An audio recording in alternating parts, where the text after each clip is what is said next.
keyakinan kepada majelis hakim, sehingga majelis hakim mengambil satu keputusan bahwa dalil-dalil permohonan Partai Nasdem itu tidak beralasan menurut hukum. Yang kedua, dari 165 TPS yang didalilkan bahwa ada penambahan dan ada pengurangan perolehan suara, itu ternyata KPU sudah melakukan pencermatan, KPU juga sudah melakukan pembetulan, KPU juga sudah melakukan pembukaan kotak suara, dan hasilnya sama semuanya apa yang ditetapkan oleh KPU. Sehingga ya kami dari Partai Golkar merasa bersyukur bahwa Mahkamah Konstitusi berpihak kepada kebenaran yang ada. Saya pikir itu demikian. Terima kasih. Muhammad Satupali. Muhammad Satupali. Partai Golkar. Lagi deketin lagi, Pak. Nama dan jabatan. Ya, saya Muhammad Satupali. Muhammad Satupali. Ya, sekretaris Wakil Sekjen Bidang Hukum DPP Partai Golkar dan sekaligus Ketua Tim Advokasi Hukum Partai Golkar untuk sengketa pileg di Mahkamah Konstitusi. Hasil keputusan hari ini apa? Dan masalah perkara ini? Ya, hari ini kita ada 3 perkara putusan. Putusan pertama yaitu pengisian keanggotaan DPR RI Dapil Jawa Barat 1, di mana permohonan ini diajukan oleh Partai Nasdem.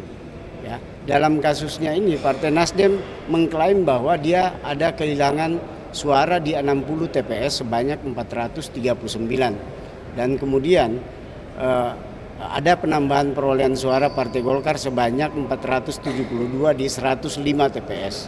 Nah, ternyata setelah proses persidangan pembuktian kemarin itu dalil-dalil permohonan Partai Nasdem tidak memberikan keyakinan kepada hakim bahwa dia kehilangan suara, ya. Kemudian Partai Golkar menambah perolehan suara. Nah, yang kedua, KPU itu sudah melakukan pencermatan terhadap 165 TPS yang didalilkan oleh Partai Nasdem, ya. Sudah dilakukan pembetulan dan sudah dilakukan pembukaan kotak suara. Hasilnya sama seperti apa yang ditetapkan oleh KPU. Hasil putusan sidangnya apa? Putusannya itu menyatakan bahwa menolak permohonan pemohon untuk seluruhnya.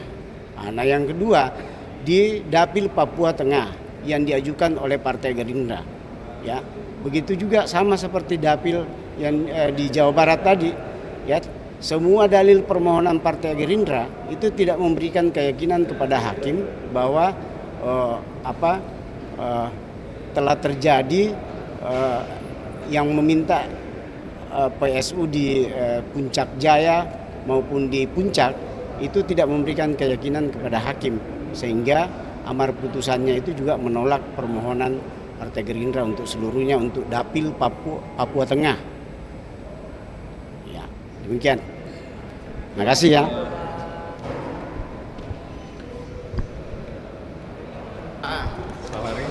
Putusan hari ini kan ada yang ditolak, ada yang dikabulkan sebagian, ada yang dikabulkan seluruhnya.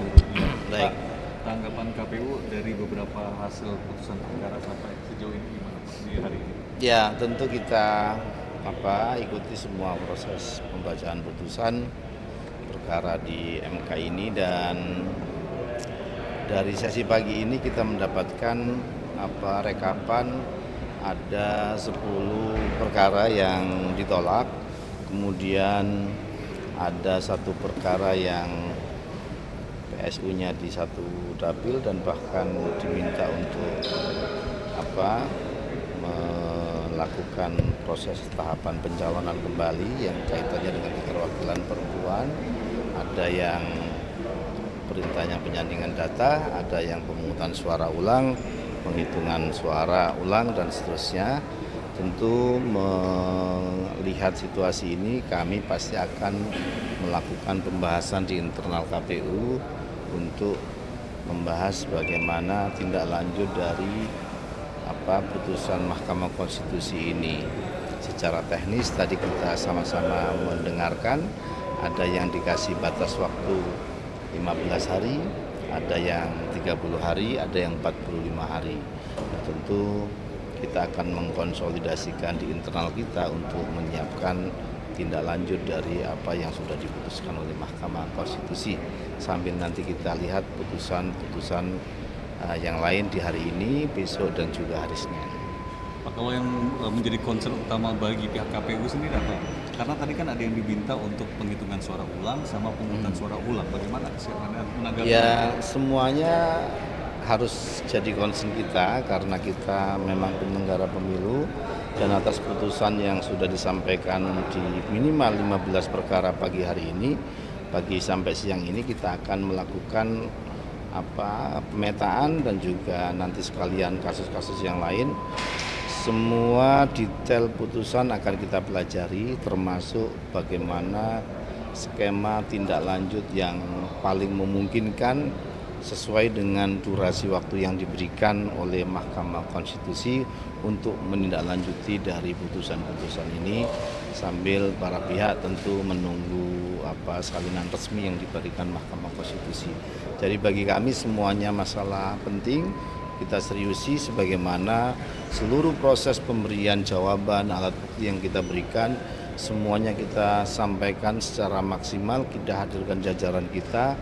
Kalaupun ada penilaian dari mahkamah, termasuk juga bukti yang diberikan para pihak, saksi yang dihadirkan para pihak, pemohon, pihak terkait, dan seterusnya, ini kan dalam rangka memang pembuktian untuk mencari kebenaran, membersihkan dari apa-apa yang dituduhkan tidak profesional atau salah di KPU dan seterusnya. Dan alhamdulillah untuk yang sampai pagi ini paling tidak 10 dinyatakan ditolak, 5-nya tadi bervariasi putusan-putusannya untuk kemudian kita tindak lanjuti. Pasti nanti akan kami dan kita semua di KPU akan melakukan rapat untuk melakukan langkah-langkah lanjutan, termasuk teman-teman provinsi dan kabupaten kota lokus dari masalah yang tadi disoal atau putusannya itu ada yang PSU, ada yang sanding data dan seterusnya, itu pasti kita konsolidasikan bersama dulu untuk kemudian menindaklanjuti putusan Mahkamah Konstitusi. Terima kasih. Clear ya? Pak, terakhir soal tadi keterwakilan 30% itu tadi kan hakim sudah mengatakan sengaja mengabaikan gitu. Nanti kita tindak lanjut. Clear ya? Terima kasih ya teman-teman, clear ya. Terima kasih. Hah? Itu sebagai termuat dalam surat KPU Gorontalo Utara nomor 58 dan seterusnya bertanggal 3 April tentang tindak lanjut atas penerusan rekomendasi pelanggaran administratif pemilu. Adapun tindakan Bawaslu yang tidak memberikan dokumen rekomendasi pelanggaran administratif pemilu kepada pemohon adalah tindakan yang berdasar konklusi. Berdasarkan penilaian atas fakta hukum sebagaimana diuraikan di atas, Mahkamah berkesimpulan 4.1 sampai dengan 4.4 dianggap untuk seluruhnya.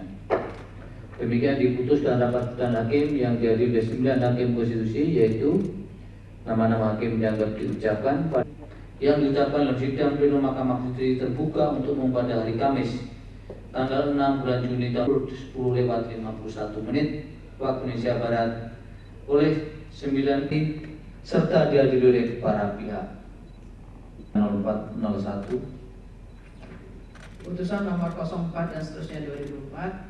Demikian Dewan Perwakilan Rakyat dan Dewan Perwakilan Rakyat Daerah tahun 2024 diajukan oleh Partai Demokrasi Indonesia Perjuangan yang diwakili oleh Megawati Soekarno Putri dan Hasto Kristianto sebagai Ketua Umum dan Sekretaris Jenderal berdasarkan surat kuasa khusus tanggal 23 Maret 2024 dan 25 Maret 2024 memberikan kuasa kepada Dr. Yanwar P. Basesa SH dan kawan-kawan semuanya adalah advokat dan seterusnya yang diucapkan selanjutnya disebut sebagai pemohon terhadap Komisi Pemilihan Umum berdasarkan surat kuasa khusus tanggal 29 April 2024 memberi kuasa kepada Yosua Victor SH MA dan kawan-kawan semuanya adalah advokat dan seterusnya dianggap diucapkan selanjutnya disebut sebagai termohon.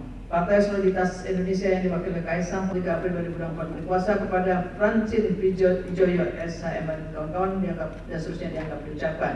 Sebagai Dr. Surya Paloh dan Hermawi Taslim sebagai Ketua Umum dan Sekretaris Jenderal berdasarkan surat kuasa khusus tanggal 24 April 2024 disebut sebagai pihak terkait 2. Partai Kebangkitan Nusantara yang diwakili oleh Anas Purbaningrum dan Sri Mulyono sebagai ketua diucapkan selanjutnya disebut sebagai pihak terkait. 3. 1, 2, dan seterusnya dianggap diucapkan. Duduk perkara dan seterusnya. 1. PSI tidak beralasan berhukum. Tenggang waktu pengajuan permohonan. 3, 4, dan seterusnya dianggap diucapkan. Permohonan diajukan masih dalam tenggang waktu sebagai pihak terkait. 2. Partai Nasdem mengenai kedudukan hukum permohonan adalah tidak beralasan berhukum. Sidang pleno terbuka untuk umum pada tanggal 21 Maret Mei 2024. Amar putusan aku menyatakan sebagai berikut dan seterusnya dianggap diucapkan. Menimbang bahwa sebagaimana pertimbangan hukum putusan setelah Mahkamah Konstitusi Tengah 3 dan DPR Papua Tengah dan PIP Papua Tengah 5 tidak dipertimbangkan lebih lanjut terhadap ketikan putusan aku selanjutnya Mahkamah akan menyatakan sah. Menimbang bahwa sebelum Mahkamah mempertimbangkan lebih lanjut pokok permohonan Mahkamah terlebih dahulu akan mempertimbangkan eksepsi lain dari termohon dan serta eksepsi para pihak terkait pertimbangan lebih lanjut. Dalam pokok permohonan, menimbang bahwa permohonan yang memohonkan pembatalan keputusan KPU 360/2024 dan puncak 4 dengan alasan yang pada pokoknya sebagai berikut. Angka 1 sampai dengan 12 dianggap diucapkan.